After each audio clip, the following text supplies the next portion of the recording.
Je vais vous parler d'économie, je vais essayer de ne pas trop vous saouler, mais je vous parlerai aussi du cœur. Donc l'essentiel, c'est que le cœur vibre, hein. Le reste, ça s'accommode, n'est-ce pas? Je vais vous citer Victor Hugo. Dans son cercle d'initiés, il répond à ses interlocuteurs avec cette phrase. « Vous voulez les misérables secourus? Moi, je veux la misère supprimée. » Une ambition grande, certes, et pourtant, il ne dépend que de nous, ensemble, que cela devienne une réalité. Occupés par les difficultés de l'existence, soucieux de notre bien-être et de celui de nos proches, nous avons laissé la misère prospérer dehors. Pouvons-nous encore tolérer ce monde à deux vitesses? D'un côté les nantis, de l'autre, oui, de l'autre l'indigent. Et l'indigence, ce n'est pas seulement physique, elle est économique et surtout spirituelle. L'argent a remplacé le sacré, je ne vous apprends rien. Le temps que nous vivons montre combien il est aisé de sombrer dans l'indigence morale et affective. Par notre indifférence, l'amour semble déserter les cœurs, laissant tristesse et sentiment d'impuissance et d'abandon.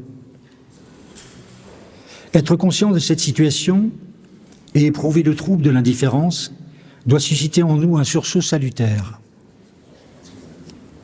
Personnellement, je refuse ce monde insipide et destructeur que l'on veut nous imposer, auquel nombre de personnes souscrivent malheureusement par facilité. Par le ministère de l'Économie, je veux donner foi à l'essor possible d'un nouveau monde de paix, de partage, de solidarité et de responsabilité à tous les niveaux. Un monde où le sacré retrouve sa place en chacun. Notre vie nous appartient et rien ne justifie que nous la soumettions à la dictature de quiconque. Il en va de notre responsabilité individuelle et collective de consentir ou de ne pas consentir à l'esclavage. L'esclave asservi depuis longtemps a du mal à s'affranchir. Voulons-nous rester esclaves? Esclaves de nos sens, de nos envies, de nos dirigeants, des lois superstitieuses et absurdes? Est-ce là l'avenir que nous voulons pour nous et nos enfants? Non, bien sûr. À l'évidence, non. De tout mon être, je m'y refuse.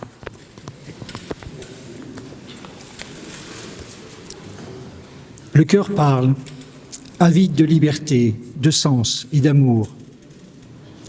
Regardez l'innocence et la pureté des enfants, la lumière de leur sourire, la confiance et la joie dans leurs étreintes.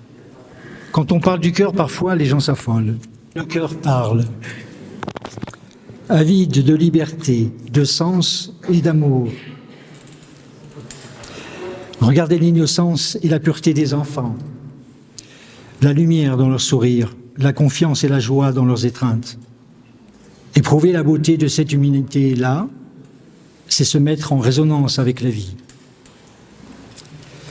Par le ministère de l'Économie, nous nous engageons à promouvoir les outils nécessaires pour établir un État digne, respectueux, souverain et prospère.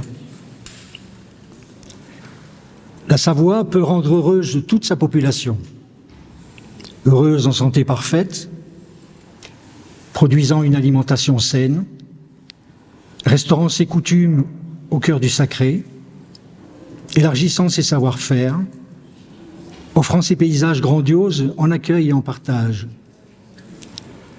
Nous visons l'excellence en tout point. C'est notre exigence première et notre finalité.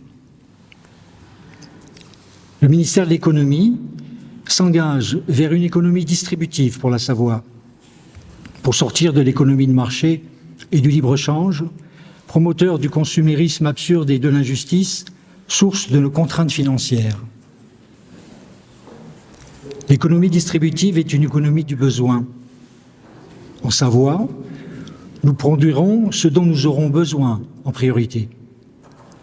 Le partage des ressources sera équitable et inclusif. Personne ne sera laissé pour compte et chacun pourra donner sens à sa vie dans une activité librement choisie, servant toute la communauté humaine et respectant le vivant sous toutes ses formes. Le bon, le vrai, le juste sont nos valeurs pour la Savoie. Faire de ce pays un État remarquable est notre ambition première. Le ministère de l'Économie s'y emploie en étudiant la mise en œuvre des moyens nécessaires pour assurer, entre autres, la sécurité alimentaire, la pleine santé physique et psychique, la qualité de l'eau et de l'alimentation locale, la pureté de l'air et de l'environnement, des paysages, la qualité du système d'enseignement et la pluralité de production agricole, artisanale et industrielle. Il faudra un temps pour mettre en place les réformes nécessaires, du temps et du courage, de la persévérance et de l'audace au niveau du cœur. 3 étapes pour la réalisation. Étape 1, la gestion courante de la situation actuelle en priorité. Assurer la sécurité alimentaire pour tous les Savoisiens par une production élargie de denrées alimentaires locales et saines. Identifier et remplacer tous les toxiques chimiques alimentaires et polluants de l'eau, des sols et de l'air. Garantir la continuité des soins de santé par des alternatives naturelles. Accompagner inconditionnellement toutes les personnes fragiles et en détresse. Revaloriser la cellule familiale avec une attention toute particulière à la protection de l'enfance. Supprimer sans délai toutes les mesures coercitives imposées sans discernement aux Savoisiens par l'actuelle dictature. Refondre totalement la fiscalité personnelle et d'entreprise pour un renforcement général du pouvoir d'achat de tous. L'étape 2, la mise en place des réformes durant une période de transition. L'instauration pour tous d'un dividende savoisien dès la naissance. La mise en œuvre de technologies alternatives naturelles et innovantes dans tous les secteurs d'activité. La revalorisation de l'artisanat et des métiers d'art. La réforme en profondeur de ce qui nuit aux vivants dans tous les secteurs économiques.